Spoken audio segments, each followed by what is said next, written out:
अहिल्यानगरमधील श्रीरामपूर बंदला उत्स्फूर्त प्रतिसाद मिळत असून सलग तिसऱ्या दिवशी शहर बंद आहे। हॉटेल व्यावसायिकाच्या हत्येनंतर बेमुदत बंदची हाक देण्यात आली। मुख्य आरोपींसह त्यांना मदत करणाऱ्यांवर मगोका कायद्यान्वये कारवाई करण्याची मागणी करण्यात आली। महत्त्वाचं म्हणजे आजच्या बंदमध्ये शाळा सहभागी झाल्यात। अनेक शाळा बंद ठेवून शहर बंदला पाठिंबा दिलाय। याशिवाय सर्वपक्षीय पदाधिकाऱ्यांसह व्यापाऱ्यांचाही बंदला पाठिंबा आहे। दरम्यान उद्या श्रीरामपूरमध्ये महामोर्चाचं आयोजन करण्यात आलंय। श्रीरामपूरमध्ये जी दहशत माजली होती त्या दहशतीच्या विरोधात आम श्रीरामपूरकर हा रस्त्यावरती उतरला आणि त्यांनी निषेधाच्या माध्यमातून ही सर्व दुकानं बंद ठेवलेली आहेत। आज उत्स्फूर्तपणे शाळा आणि महाविद्यालयही पूर्ण श्रीरामपूर मधली बंद आहेत। याच्यामधून लक्षात येते की लोकांमध्ये किती आक्रोश होता।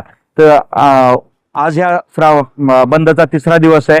उद्या एक निषेध मोर्चा या सर्व निमित्ताने होणार आहे।